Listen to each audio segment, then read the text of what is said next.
আর্জেন্টিনার জয়ের আনন্দ মুহূর্তেই বিষাদে পরিণত হয়েছে নেত্রকোনায়। সমর্থকদের উল্লাসের ভিডিও ধারণ করতে গিয়ে বিদ্যুৎস্পৃষ্ট হয়ে ভবনের ছাদ থেকে নিচে পড়ে প্রাণ হারিয়েছেন দীপ্ত চৌধুরী নামে এক কলেজ শিক্ষার্থী।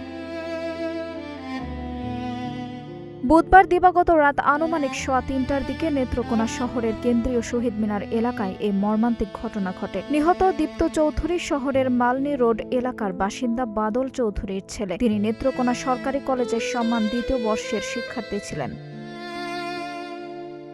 পরিবার ও প্রত্যক্ষদর্শীরা জানান, বন্ধুদের সঙ্গে বিশ্বকাপ ফুটবলের খেলা দেখতে বের হয়েছিলেন দীপ্ত। খেলা শেষে শহীদ মিনার এলাকায় শুরু হয় সমর্থকদের আনন্দ উল্লাস। সেই মুহূর্তটি মোবাইল ফোনে ধারণ করতে পাশের একটি ভবনের ছাদে ওঠেন তিনি।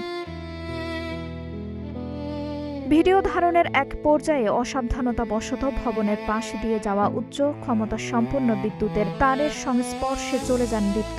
এতে তিনি বিদ্যুৎস্পৃষ্ট হয়ে ছিটকে নিচে পড়ে গুরুতর আহত হন। স্থানীয়রা দ্রুত তাকে উদ্ধার করে নেত্রকোনা সদর হাসপাতালে নিয়ে গেলে কর্তব্যরত চিকিৎসক তাকে মৃত ঘোষণা করেন।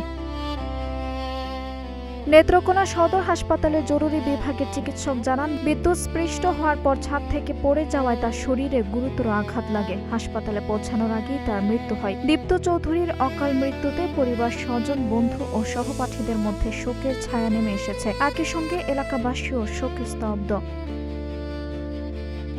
এ ঘটনার পর উৎসব উদযাপনের সময় ঝুঁকিপূর্ণ স্থানে উঠে ভিডিও বা ছবি ধারণ না করার আহ্বান জানিয়েছেন সচেতন মহল। তাদের মতে আনন্দের মুহূর্তেও নিরাপত্তাকে সর্বোচ্চ গুরুত্ব দেওয়াই সবচেয়ে জরুরি। আঞ্জুম হক আরবি, নাগরিক প্রতিদিন।